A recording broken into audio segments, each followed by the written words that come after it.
আসসালামু আলাইকুম। এখন আমরা 21 এর গল্প, এই ছোট গল্পটি টাইপ 5 নিয়ে আলোচনা করব। অর্থাৎ টাইপ 5 এ আছে উল্লেখযোগ্য বাক্য। তার মানে এই গল্পের মধ্যে কে কেমন উক্তি করেছেন সেই উক্তি নিয়ে আমরা একটু আলোচনা করব।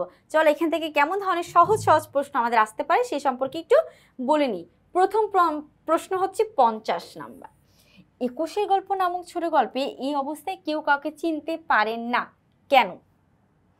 মানে তার বন্ধু বলেছে বা গল্প কথক বলেছে যখন তারা তপুকে আবিষ্কার করে ফেললো, তপুকে আবিষ্কার করার পরে বলছে যে এই অবস্থায় কাউকে চেনা যায় না। এর কারণ কি? রক্তাক্ত বলে, রোগা বলে, কঙ্কাল বলে, আহত বলে। সঠিক উত্তর হচ্ছে কঙ্কাল বলে এই অবস্থায় কেউ কাউকে চিনতে পারে না। এরপর আমরা 51 নাম্বার দেখব। 21 এর গল্প নামক ছোট গল্পে অমন মোষের মতো ঘুমোচ্ছ কেন? উঠো, উক্তিটি কার? অর্থাৎ এমন ঘুমাচ্ছ কেন মোষের মতো, মহিষের মতো ঘুমাচ্ছ কেন? উক্তিটি কে বলেছিল? তপু বলেছিল।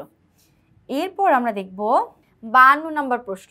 21 এর গল্প নামক ছোট গল্পে পলকহীন চোখ জোড়া দিয়ে অশ্রুর ফোয়ারা নেমেছিল, কোন প্রসঙ্গে উল্লেখ করা হচ্ছে? তার মানে পলকহীন মানে চোখ পলক, পাপড়িগুলো নড়াচড়া করছে না, তারপরে সে চোখের মানে সে কান্নাকাটি করছে বা কাঁদছে, শুধু কাঁদছে, চোখ জোড়া দিয়ে পলক পড়ছে না, বাট শুধু চোখ দিয়ে পানি পড়ছে। এটা কার প্রসঙ্গে বলেছে? তপুর মৃত্যুতে লেখকের প্রতিক্রিয়া প্রসঙ্গে? না। তপুর মৃত্যুতে রাহাতের প্রতিক্রিয়া প্রসঙ্গে? না। তপুর মৃত্যুতে তার স্ত্রীর প্রতিক্রিয়া প্রসঙ্গে? নাকি তপুর মৃত্যুতে তার মায়ের প্রতিক্রিয়া প্রসঙ্গে? সঠিক উত্তর হচ্ছে 3 নাম্বার, তপুর মৃত্যুতে তার স্ত্রীর প্রতিক্রিয়া প্রসঙ্গে।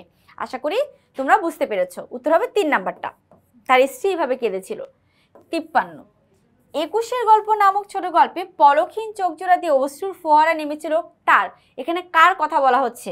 অবশ্যই রেনুর কথা বলা হচ্ছে। দেখো 52 এবং 53 নম্বর প্রশ্নটা সেম, বাট অপশনগুলো ভিন্ন, এই জন্য প্রশ্নটা আমাদের জন্য ইম্পর্টেন্ট। ওকে, আমরা চলে যাব 54 নম্বর প্রশ্নে। 54 নম্বর প্রশ্নতে কি আছে খেয়াল করি ভালো করে। 54। 21 এর গল্প নামক ছোট গল্পে বলতে গিয়ে গলাটা ধরে এলো ওর।